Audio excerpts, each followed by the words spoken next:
adalah merupakan bagian nikmat Allah Subhanahu wa Ta'ala.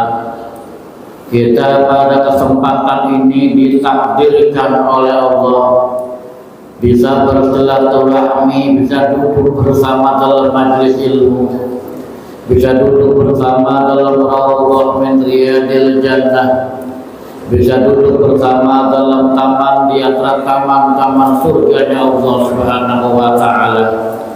Semoga kumpulnya kita pada saat ini menjadi sebab Allah kumpulkan kita bersama dalam surganya Allah Subhanahu wa Ta'ala.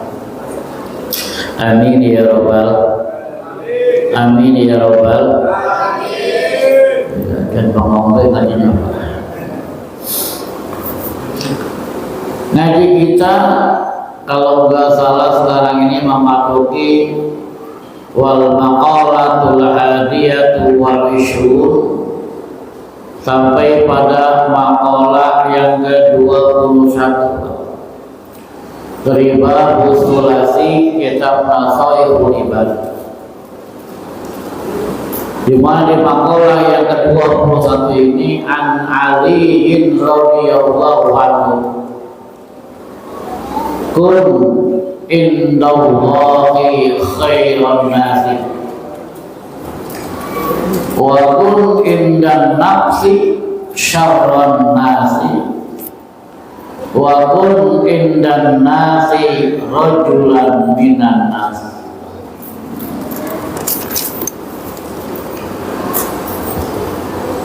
Maqalah yang ke-21 ini dari Sayyidina Ali radhiyallahu anhu ay karramallahu wajhah.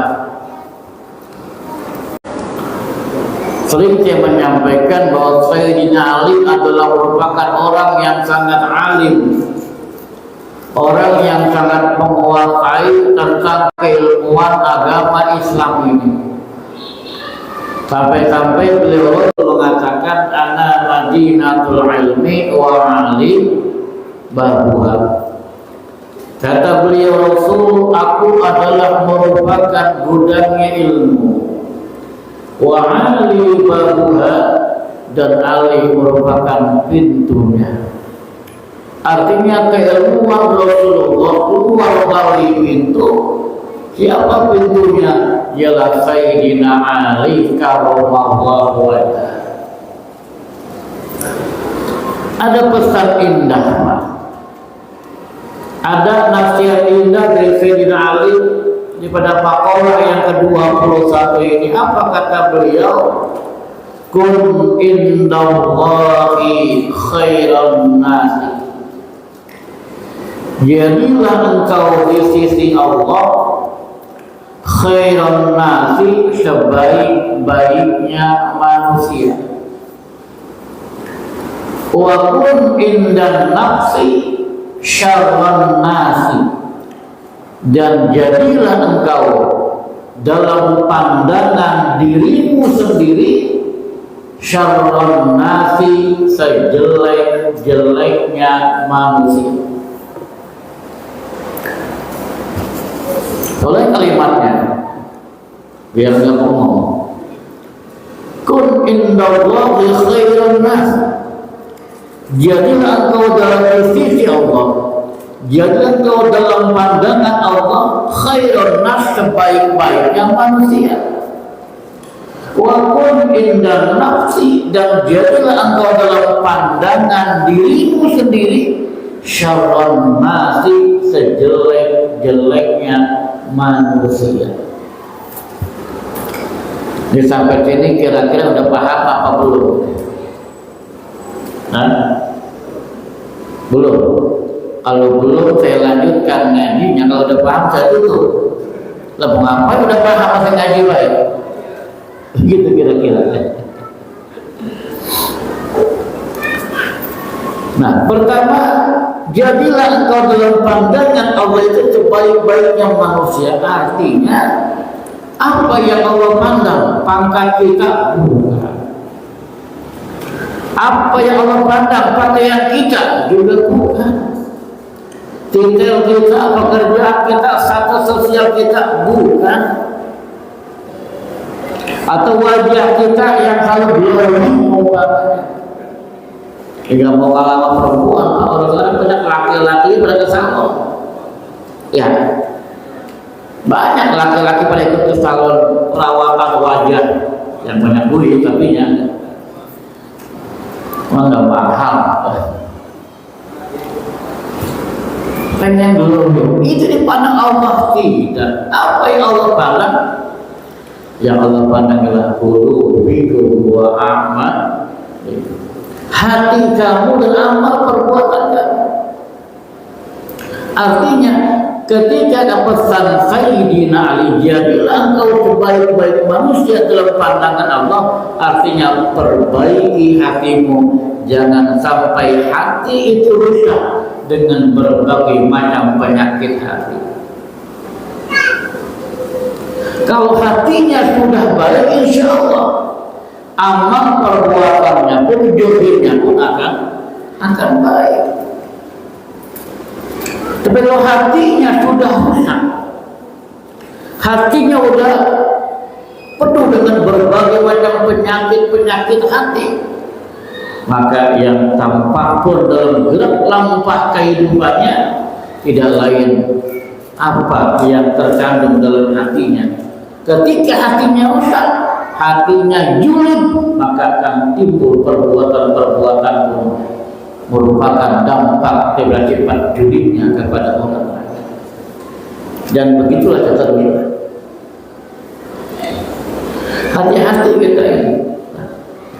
Lalu yang kedua, mana jadilah kau orang yang terbaik dalam pandangan Allah.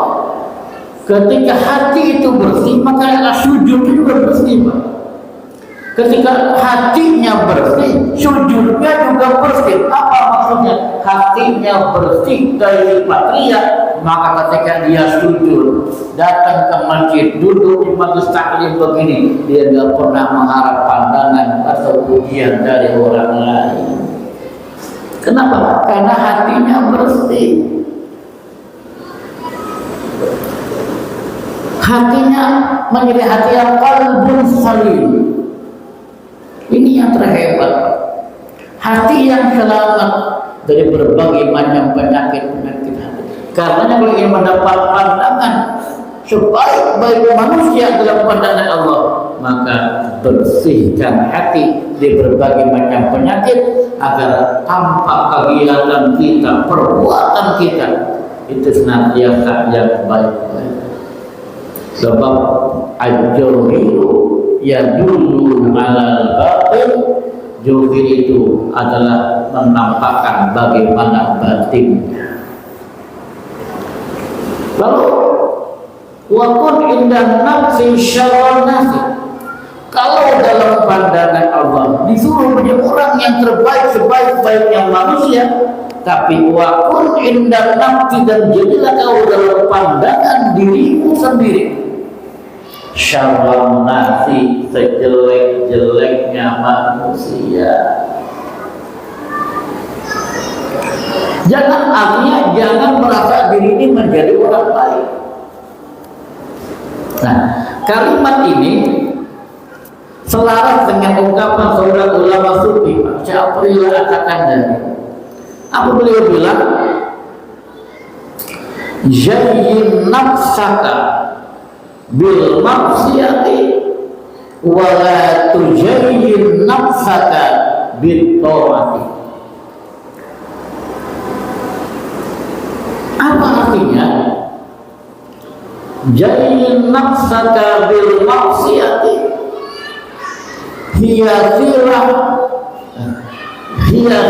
dirimu bil maksiyati, dengan perbuatan maksiat. Wala tujayyin nafsaka, dan jangan kau hiasi dirimu bitaati, dengan perbuatan taat. Ya, maksudnya saya agak bingung sekarang ini. Paham maksudnya? Hah? Kalau paham saya tutup, apa aja udah paham. Ya kan sepintas membingungkan. Beberapa waktu yang lalu saya bikin status. Saya bilang dalam fatwa saya, barangkali yang menyimpan nomor saya melihat, saya bilang gini, hiasilah dirimu dengan perbuatan maksiat dan jangan kau hiasi dirimu dengan perbuatan taat. Oh, ramai Pak, ramai itu. Yang paham, oh nyambung komennya. Yang nggak paham, oh macam-macam pertanyaannya. Belum ketinggian, oh macam-macam. Ya iya, kali-kali ngaji tinggi-tinggian dikit. Ada saat ngaji kita lautan, ada saat kita ngaji daratan, gitu. Paham ya? Ada saat kita ngaji yang model begini, ada saat kita ngaji tinggi, wudu, sholat. Jadi seimbang Pak. Paham ya? Ada saat kita ngaji masalah syariat. Bagaimana wudu yang benar, bagaimana sholat yang benar, bagaimana istinja yang benar. Juga ada satu ngaji yang semacam ini nih. Ya, kalau bilang tasawuf ya terlalu tinggi, ini bagian dasarnya ya. Bagian dasarnya aja. Supaya seimbang antara tasawuf dengan fikih dia seimbang gitu loh. Kenapa? Kalau nanti tasawufnya yang hanya dikejar-kejar, fikihnya dilupain, akan rusak syariat kita. Ini maaf, kadang-kadang lagi Safinah aja belum pernah, Fathul Qorib belum pernah, Riyadul Badiyah belum pernah. Oh, pengen ngaji hikam. Bukan yang nggak boleh. Ya. Nanti kalau hanya dikejar-kejar hikamnya, sementara maaf Safinahnya masih belum paham, akan nggak seimbang Pak. Nanti yang penting kan Allah paham, nanti kan Allah, jika sayangnya kotor gitu, paham? Ini perlu kita. Pun sebaliknya, fikih kita boleh lagi berbagai permasalahan fikih, tapi yang diimbangi dengan tasawuf akan gampang nyalain orang lain, Pak. Paham itu? Kalau hanya fikih pun yang dikejar, sementara tasawufnya ditinggalkan, nggak seimbang juga, maka dia akan gampang menyalahkan orang lain yang tidak sepaham dengan dia. Ini kan bahaya. Makanya beberapa waktu yang lalu saya pernah menyampaikan, ulang sedikit ya, barangkali masih ingat jemaah. Ketika kau memandang amalanmu sendiri, maka pandanglah dengan kacamata syariat, biar ibadahmu cakep. Tapi ketika memandang amalan orang lain, maka pandanglah dengan kacamata hakikat, biar nggak gampang nyalain orang. Paham betul? Jadi ketika kita memandang amalan kita, sholat kita, ibadah kita, pakai kacamata syariat. Supaya apa? Supaya ibadah kita sesuai dengan syariat. Kalau kita wudunya benar, kita sholatnya benar sesuai syariat. Tapi ketika kita memandang amalan orang lain, maka pandanglah dengan kacamata hakikat. Agar apa? Agar enggak gampang nyalahin orang lain. Gak akan tahu salah, oh sesat, oh neraka, oh bid'ah gitu. Jadi hanya memandang, kalau nggak paham dengan dia, dianggapnya salah. Kayak orang punya kunci surga, artinya begitu. Paham ya? Jadi maka kita biar seimbang. Ngaji pun begitu. Ada kata-kata ngaji fikih, ya. Syariat ada kata-kata ngaji yang model begini. Dia seimbang juga. Oke, kembali ya. Jadi senada ungkapan daripada siapa yaitu jahil nafsaka bil maksiyati wala tujahil nafsaka bita'ati.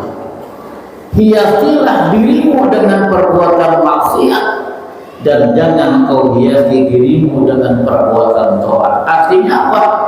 senada dengan ungkapan Sayyidina Ali, wa kun indan nafsi syarrun nafsi, dan jadilah engkau dalam pandangan dirimu sendiri sejelek-jeleknya manusia. Artinya begini, jadi orang jangan merasa diri paling alim gitu. Jangan pernah merasa diri itu paling rajin ibadah. Jangan merasa diri itu paling orang yang dekat dengan Allah. Ini yang banyak. Ketika dia merasa dirinya paling alim dan rajin ibadah, ketika dia merasa dirinya orang yang paling banyak sujudnya, hingga gampang menyalahi orang atau membenci orang yang belum sujud. Ini bahaya.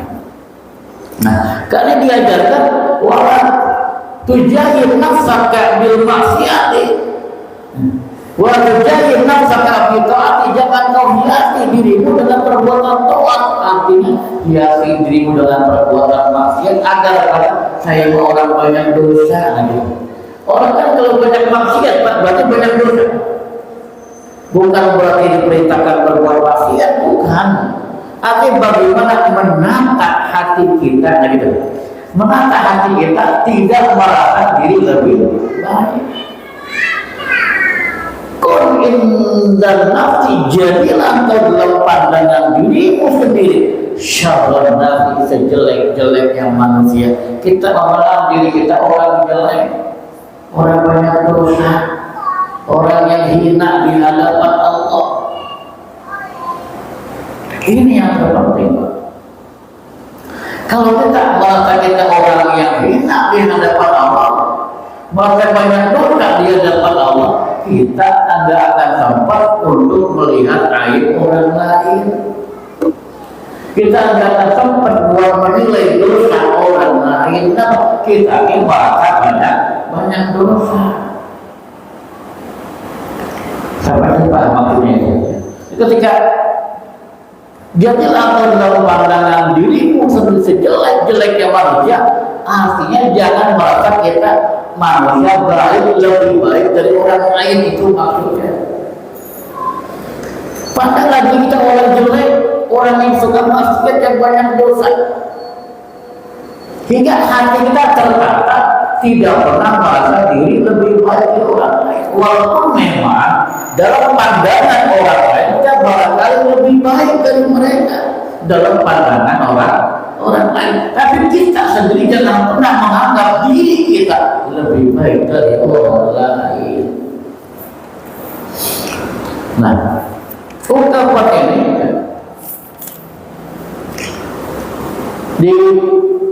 ditafsirkan, dijelaskan oleh Syekh Al-Jawi, wadzalika, dan yang demikian itu kama qala Sayyidi Syekh Abdul Qadir Jailani, sebagaimana telah diungkapkan oleh Syekh Abdul Qadir Jailani tentang yang tadi ungkapan Sayyidina Ali.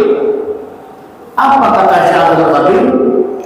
Iza kita ahadan minan nasi ra'aital fadla lahu alaika wa taqulu asa ayyakuna indallahi khairun minni wa fa'u darajatan. Jadi begini Pak, kata Syekh Abdul Qadir, saya dulu boleh ya Pak? Boleh nggak? Kalau nggak boleh saya pulang.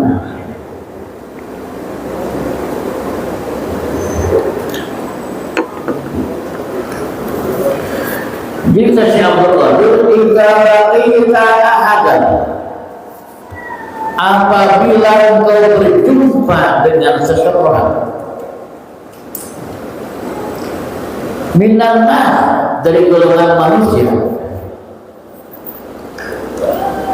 ra'aital fadla lahu alaika, kau melihat keutamaan orang itu lebih mempunyai keutamaan ketimbang kamu. Kita ketemu seseorang yang orang itu mempunyai keutamaan di atas kita, mempunyai kelebihan yang kita tidak miliki. mempunyai kemampuan yang kita tidak punya. Apabila bertemu dengan orang yang demikian, kata Syaikhul Qadir Jailani, wa taqulu, maka hendaklah engkau berkata, apa? Asa ayyakuna indallahi khairan minni wa arfa'u darajah. Jangan boleh jadi orang ini itu dipuji Allah lebih baik dari saya, derajatnya lebih tinggi dari saya. Artinya dia mau mengakui kelebihan orang lain, Pak. Oh, itu urusan, Pak. Apalagi dia yang merasa ustaz, merasa punya ilmu, apalagi dia merasa punya kemampuan. Tapi ada orang yang kemampuannya di atas dia mau mengakui itu urusan. Enggak semua orang bisa. Yang ada sekarang ego yang muncul adalah bisa apa dia, kan gitu. Bisa juga kuat dia. Haji gimana dia? Kita apa yang dihatamin itu? Ego yang muncul susah mengakui kelebihan orang lain. Apalagi orang itu bawa virus ya. Ya, dia sunat, gue yang paku. Kalau zaman dulu kalau sunat paku, Pak. Ini kok kapan orang tua dulu nih? Beda sama sekarang. Ya, beda. Kalau orang dulu, Pak, zaman saya kecil tuh, kalau sunat pakai bengkong, dipaku dulu. Karena udah nggak ada yang gitu. Ini ungkapan bahasa dulu, lalu sunat, gue yang paku. Artinya dia merasa mengecilkan orang tersebut, tidak mau mengakui kalau orang itu punya kelebihan. Tapi orang yang memiliki konsep kun inda nafsi syarron nafsi, atau dia memiliki konsep jadi nafsaka bil nafsiyati, maka dia pasti akan mengakui itu. Pasti mengakui kelebihan orang ini lebih mulia di sisi Allah ketimbang saya, punya kelebihan, punya kemampuan, derajatnya lebih tinggi dari saya, itu hebat. Jadi nggak pernah merasa dirinya punya kemampuan, egonya hilang, sudah mau mengakui kelebihan orang lain. Apalagi paling kana sabiran, kata Syaikhul Qadir Jailani, paling kana sabiran, apabila kau berjumpa dengan orang yang masih kecil, usianya ada di bawah kita atau dengan bahasa junior kita, kulta, maka hendaklah kau katakan, kata Syaikhul Qadir, apa? Hadza lam ya'sillahi wa ana afaitu fala syakka annahu khairun minni. Orang yang masih muda pun akan kita katakan dan lebih apa? Hadza lam ya'sillah, orang ini belum bermaksiat kepada Allah, umurnya belum banyak, dosanya tinggi, dia belum maksiat kepada Allah. Wa ayyakuna indallah wa ana qad asaitu, sedangkan saya qad asaitu telah banyak maksiat.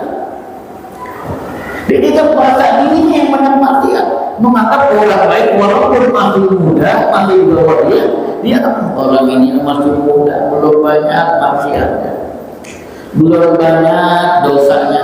Sedangkan saya udah banyak maksiat, usia udah begini, dosa banyak. Fala syakka, maka enggak ragu-ragu lagi dah, annahu khairun minni, bahwasanya orang itu lebih baik dari saya. Subhanallah, Pak. Lantas orang begini, Pak, dengan juniornya, orang yang masih kecil, dia nggak merasa lebih baik. Dia nganggap dia memang dosanya belum ada, saya dosanya banyak, pasti dia lebih baik dari saya. Tidak merasa dirinya lebih baik dari orang lain. Lanjut Pak. Wa in kana kabiran, kalau dia ketemu sama orang yang lebih tua. Nah, ketemu sama orang yang lebih senior, maka kau katakan kata Syaikhul Qadir apa? Hadza qad abadallahi qawli. Orang yang lebih dulu ibadahnya ketimbang saya, lebih dulu sujudnya ketimbang saya, lebih dulu hidupnya ketimbang saya. Pasti dia lebih baik ketimbang saya. Ibadahnya banyakkan dia ketimbang saya. Jadi dia punya tajim juga dengan yang tua dan senior itu. Karena usianya lebih tua, dia lebih banyak ibadahnya, hingga hatinya tertata tidak merasa lebih baik dari orang yang lebih tua. Itu tahun begini Pak, jujur sudah ada.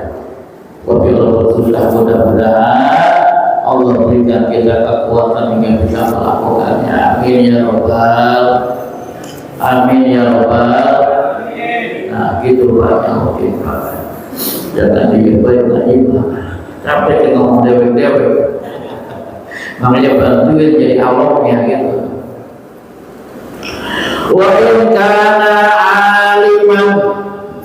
Lanjut ya.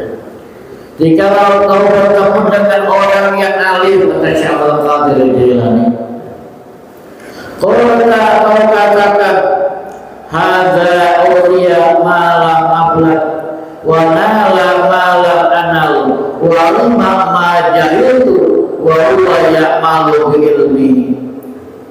Kalau ketemu sama orang yang alim, kau katakan, orang ini, ya, kata Syaikhul Qadir pesannya gitu. Dia udah dikasih sama Allah.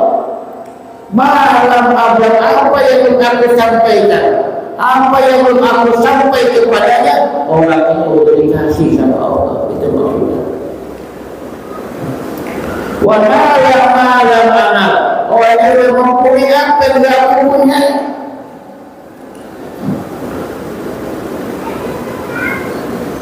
Wa majahil, orang ini sudah mengetahui apa yang sudah mengetahui. Dia melebihi alim, banyak pengetahuan yang tentang saya, mengakui kealiman orang lain, mengakui keilmuan orang lain. Dan dia beramal berdasarkan ilmu yang dimilikinya.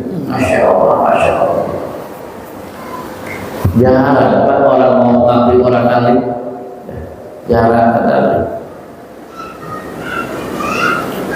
Lanjut Pak, dikit lagi, boleh kan? Ini belum selesai. Wa kana jahilan, apabila dia bertemu dengan orang yang jahil. Apa jahil? Orang yang bodoh. Bertemu dengan orang yang awam, bertemu dengan orang yang belum mengerti agama. Wa in kana jahilan, qulta, maka kau katakan pertama Syaikhul Qadir Jilani apa? Hadza asallahu jahil. Orang ini banyak maksiatnya kata bodoh. Dia bermaksiat karena kebodohannya. Pantas dia banyak maksiat, ngaji enggak pernah, sekolah madrasah enggak pernah. Dia bermaksiat memang dia bodoh, enggak ngerti agama.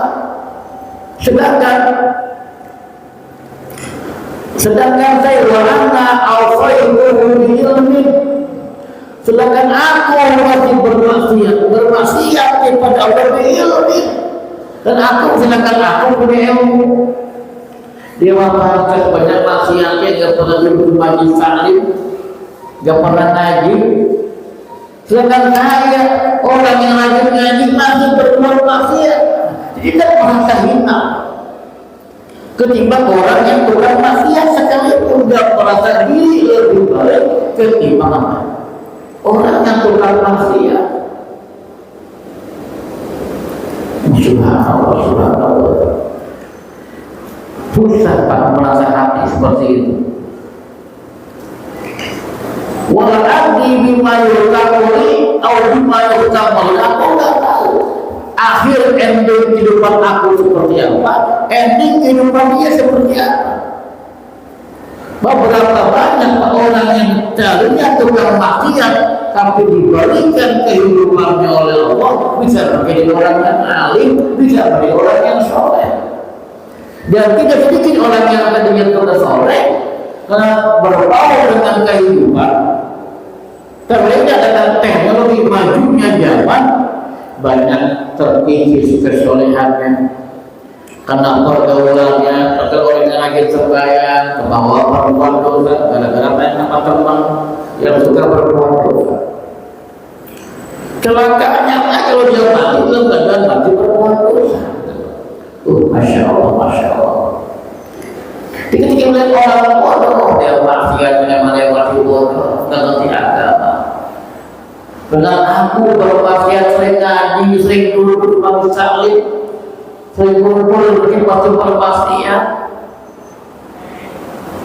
nggak pernah merasa diri bagi ya Pak. Kita barangkali kalau terang-terangan maksiat kita memang telah, insya Allah kita enggak.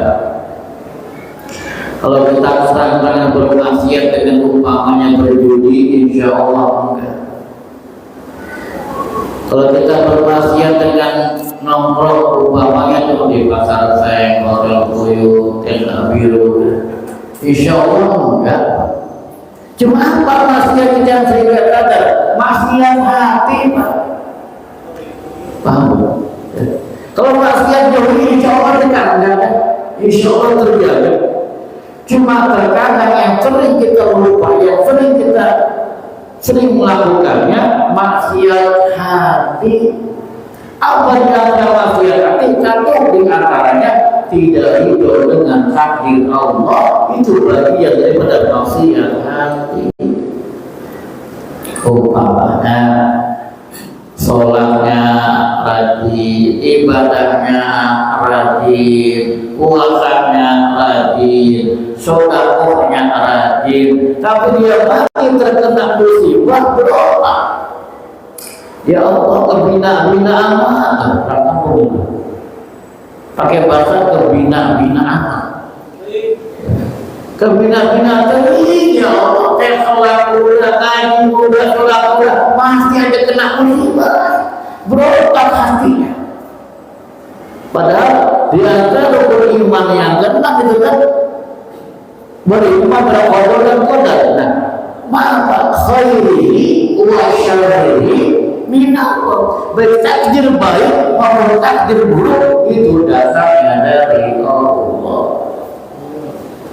Nah, banyak orang yang memang ketika mendapatkan takdir yang baik alhamdulillah bersyukur senang, tapi ketika datang takdir buruk hatinya berontak kepada kekuatan Allah Subhanahu wa taala. Itu di antara maksiat hati. Apalagi Pak? Nih lagi membahas merasa diri lebih baik dari orang lain, itu bagian maksiat hati. Maka jangan pernah kita merasa diri lebih baik dari pelacur sekaligus. Apa itu? Boleh kita udah. Jangan enak sedikit lagi ya. Tuntas.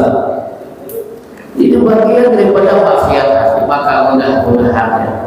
Jadi intinya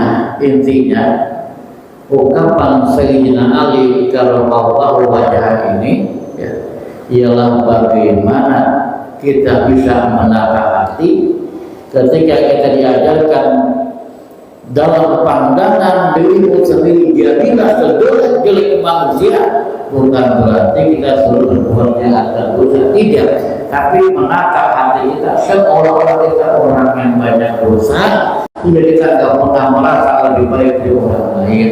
Kita orang yang banyak kesalahan hingga ada sempat mungkin kesalahan orang lain. sibuk dengan kesalahannya sendiri, sibuk dengan aibnya sendiri, dan tidak pernah peduli dan tidak pernah apa itu dengan aibnya orang lain. Dan beri qalbu yang salim, beri hati yang selamat. Amin ya rabbal alamin. Para jemaah coba kali kita ya, mudah-mudahan bermanfaat ya bagi semuanya. Kita sehat panjang umur, berikan kekuatan istiqomah untuk ibadah kepada Allah Subhanahu wa taala. Amin ya rabbal.